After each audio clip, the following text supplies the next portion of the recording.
Thursdays are one of the days where I get to sleep in. Thursdays and Sundays really the only days that I sleep in. And when I say sleep in, it means I woke up at like about 6 o'clock. I was actually up at like 5:30, but I didn't get out of bed till about 6. But I've got leg day today. I'm gonna do both heavy and high rep, some like periodization a little bit. I don't know, not really looking forward to it today. I told you guys my leg days have been sucking lately, but I'm gonna try and squat heavy today. We'll see how it goes.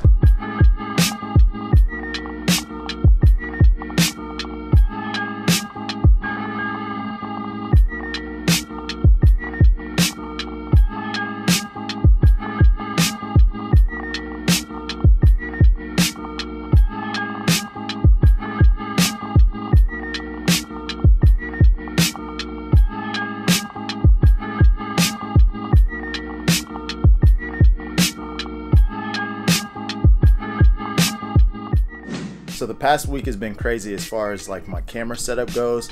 I don't know if you can tell any difference in quality right now, but I got a crazy deal on a Canon L series 24-70. I found it on Craigslist. Super nervous to get it because I've never bought like electronics through Craigslist, but it was too good of a deal to pass up. I kind of talked the dude down. He seemed like he needed the money right now, so I was able to talk him down and get it. Then I had to go through the process of, I ordered 2 different adapters to be able to adapt the Canon glass to my Sony body. First one, every time I tried to record video, it would just freeze up my camera, so I had to wait a few more days for the second one to get here and spent a little bit extra money. But in that time, I had also taken back the 28mm f2 that I had gotten like a week and a half ago. So yeah, so I was kind of without a lens that worked for a while besides the 50, but my girl's been using that. So yeah, I am back, got my vlog set up, good to go. It's a 24-70 f4 Canon L series, and hopefully the quality looks good. Had a busy day so far today. I've knocked out a mix, and then now I've got a session with a dude named BEE. It's getting ready to start here in a few minutes, so I will catch you guys next clip. Yeah, I'm gonna keep flowing through that, cause I'm gonna punch in again. But Got an ass like that, then I might hit. Cooks and she cleans and I might have to wife it. But the pussy gotta clamp down like a vice grip. Give a fuck about your Instagram, you gon' like this? All these niggas talking about their name, what the fuck they sound the same. Be the same lame shit like over. Bad bitch say I'm hot, but I still hit the spot. But my flow cold like I came out of Nova Scotia. Ain't you ride the dick like a motherfucking roller coaster. Got the legs spread on the bed like a yoga poster. Jack Rabbit couple times, hit her with the slower approacher. Just like hip hop, gotta do it for the culture. Oh. where are you from? Oh, okay, that's what's up.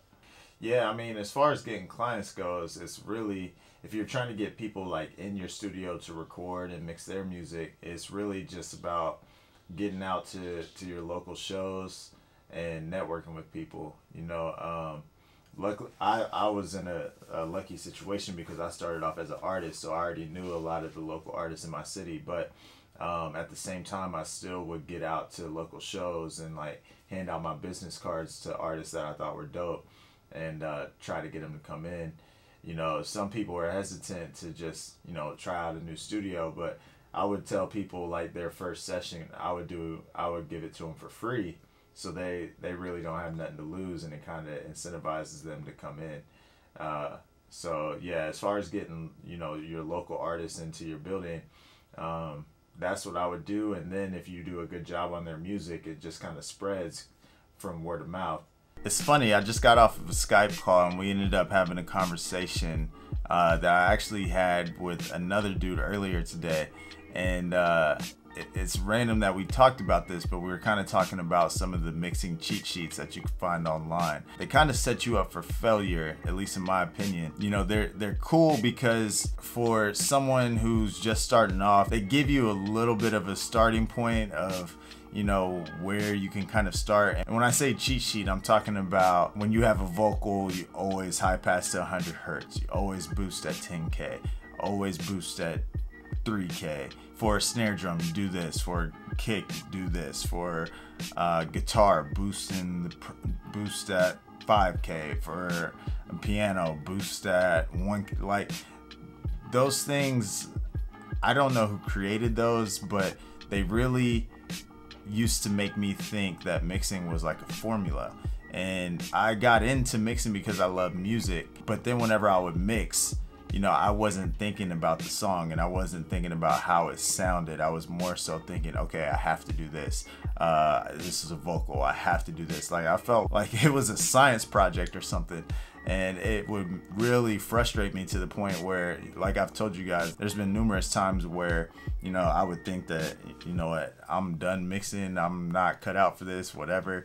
But then, like, you start to grow, and then one mix finally turns out to be good, and it just kind of rekindles that fire or whatever. But it's just funny to have that conversation be brought up a couple times today, because I know the struggle and I remember what that felt like. But I just wanted to have this little talk just to encourage anyone out there that may be struggling with those cheat sheets.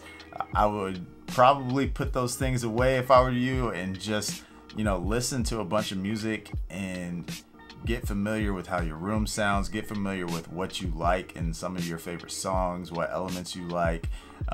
You know, try to find your own sense of style, and you know, really get to know your tools that you have, whether it's hardware or, you know, plugins, and just make music. Stop trying to be a scientist, stop being in, you know, math class, or stop thinking about numbers. Just make music and make it sound good. People are gonna enjoy it that much more.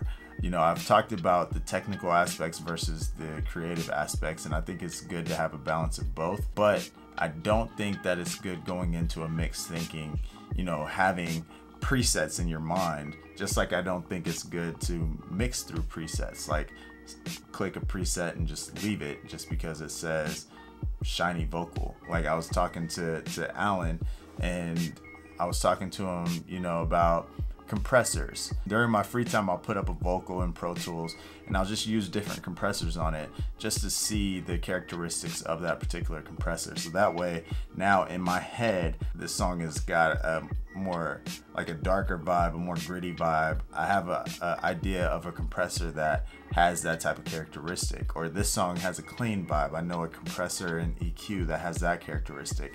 And that, I think, when you start thinking like that, instead of I have to do this, I have to do this, I have to boost here, I have to cut here, I can only compress at 3-to-1 ratio. Like, once you get out of that mindset and start thinking of your tools, and for me personally, I actually think of colors. Once you start thinking like that, I think that your mixes are just going to turn out that much better. And yeah, on this long rant, don't know why, but I just felt like talking to you guys about it. I hope you guys enjoyed this vlog. More will be coming soon now that I got my setup back finalized and we're good to go. And I really hope all of this is in focus. I really don't know, but I hope so. But yeah, if you dig this video, definitely give it a thumbs up. If you haven't subscribed to the channel, definitely do so now if you dig it. And I'll catch you guys soon. Peace.